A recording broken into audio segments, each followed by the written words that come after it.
Ashamaa harka fuunee hordoftoota Rooraas Tube akkam nagayaa fayyanaa qabdanii ani yaada keessan malee nagayaan qaba. Egaan daawwattoota keenya kabajamoo sagantaa haarayaanin isinii dhufuu deema. Sagantaan tun sagantaa carraa hunda keessaniif banu sagantaa iyyafataati. Sagantaa iyyafataa kana bara 2019 jalqabeetiin ture.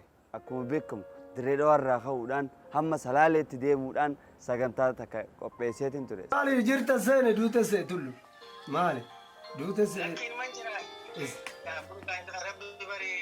Sagantaan tun sagantaa iyyafataa ture. Sagantaa tana amma booda babal'iseetiin isiniif hojjechuu barbaade. Kaayyichi sagantaa tanaa iyyafata.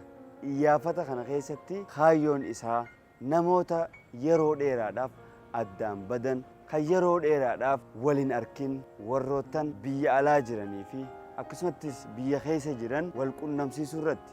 Fakkeenyaaf gaafa ati ijoollee ati tan biyya ambaa jirtu ati kan biyya ambaa jiru gaafa ati ijoollee nama akka galma arra jirtu kana geessuuf shoora mataasaa taphateetu jira. Nama gaafa ati bakka si fakkaanne dhaabbatu si qunxuuxee waan gaarii irratti si gorsaa tureetu jira. Namoota kana meeqaa keenyaatu yaadachuu jira. Natti hin fakkaatu. Waan yaadachaa jirta natti hin fakkaatu. Waan kanarratti galata isaaniif galchuu barbaaddanis ta'ee isaan kana sarpiraayiz godhuudhaaf carraan keessan sagantaa iyyafataa kanarratti isiniif banameeti jira. Egaan daawwattoota keenya kabajamoo kana qofaa miti.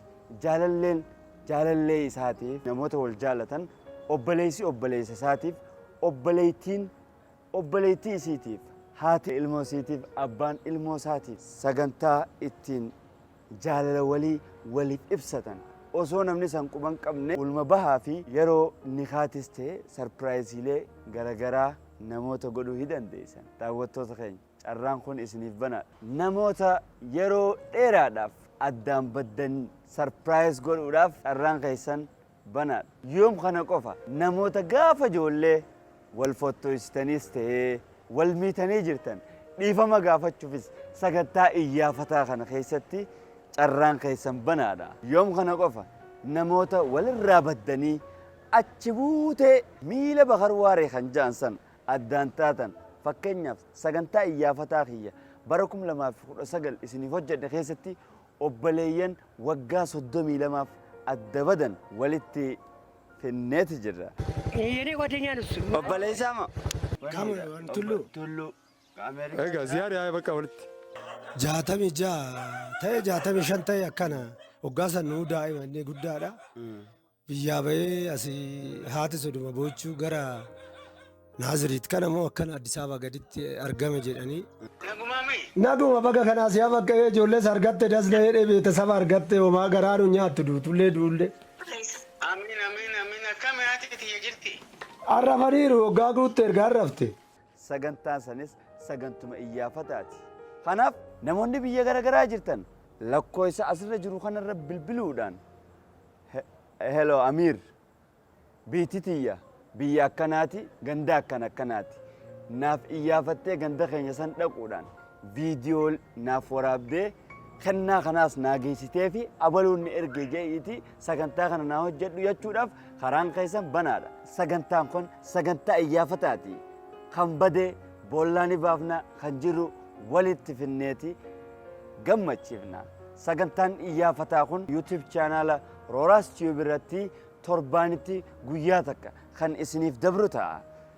Sagantaa kanarratti hirmaachuudhaaf lakkoofsa bilbilaa asirra jiru duwwaa 939 irratti bilbiluudhaan gama WhatsAppittis ta'e gama Telegiraamaatiin nu qunnamuu dandeessan. Sagantaan tun torbaanitti guyyaa takka isinii dabru. Guyyaa isinii dabartu isiniif murteessina. Hangasitti immoo torbaanitti sagantaan kun guyyaa takka ta'uudha kan isin beeksifnu. Sagantaan iyyafataa kaayyoon isii maali? Kan bade boollaani baafna kan jiru waliif finneeti qalbii gammachiifna.